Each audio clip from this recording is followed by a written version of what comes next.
രാമക്ഷേത്രം ഹിന്ദുക്കളുടെ ആരാധനാ വിഷയമാണെന്ന് പറയുന്നവർ ആലോചിക്കുക. രാമക്ഷേത്രം ഹിന്ദുക്കളുടേതല്ല, RSSൻ്റെ മുതലെടുപ്പ് വിഷയമാണ്. രാമക്ഷേത്രത്തിന് അനുകൂലമായാലും പ്രതികൂലമായ വിധി വന്നാലും RSS കലാപമുണ്ടാക്കുമെന്ന കാര്യത്തിൽ യാതൊരു സംശയവുമില്ല.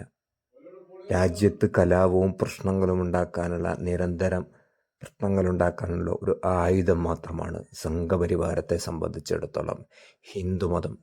ഹിന്ദുത്വവും ഹിന്ദുമതവും തമ്മിലുള്ള വ്യത്യാസം ഇതുതന്നെയാണെന്ന് തിരിച്ചറിയാൻ ഇനിയും ജനാധിപത്യ ബോധമുള്ളവരെങ്കിലും മതനിരപേക്ഷ സമൂഹത്തിൽ നിൽക്കുന്നു എന്ന് പറയുന്നവരും അതിലുപരി ന്യൂനപക്ഷത്തോടൊപ്പം നിൽക്കുന്നു എന്ന് പറയുന്ന കപട ന്യൂനപക്ഷ വിഭാഗത്തിലുള്ള ആളുകൾ ഇനിയെങ്കിലും തിരിച്ചറിഞ്ഞില്ലെങ്കിൽ ജനാധിപത്യ രാജ്യം തകരും എന്നതിൽ മാത്രമല്ല, രാജ്യത്തിൻ്റെ സാമ്പത്തിക അവസ്ഥ വരെ വലിയൊരു പ്രതിസന്ധിയിലേക്ക് നീങ്ങിക്കൊണ്ടിരിക്കുന്ന കാര്യത്തിൽ യാതൊരു സംശയവുമില്ല.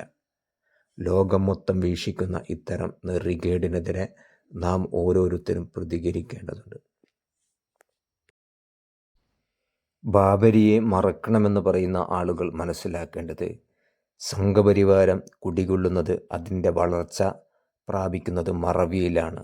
സംഘപരിവാരത്തിനെതിരായ ആദ്യ പ്രതിരോധം ഓർമ്മയാണ്. ഒരു ബാബരിയെ മറക്കുമ്പോൾ അയോധ്യ മധുര ബാക്കി ഹേ എന്ന് പറയുന്ന ആളുകൾ ബാക്കിയുള്ളതിൻ്റെ മുകളിൽ കൂടി കൈകടത്തലുകൾ നടത്താനും പൊളിച്ചെടുക്കാനും രാജ്യത്ത് കലുഷിതമായ സാഹചര്യം ഉണ്ടാക്കാനുമുള്ള തിരക്കിലാണ്. കഴിഞ്ഞ ദിവസത്തെ രാമക്ഷേത്ര ഉദ്ഘാടനത്തിന് ശേഷം അവർ നടത്തിയ കലാപാഹ്വാനങ്ങൾ രാജ്യത്തുടനീളം അതിൻ്റെ തെളിവുകളാണെന്ന് കൂടി ആലോചിക്കേണ്ടതുണ്ട്.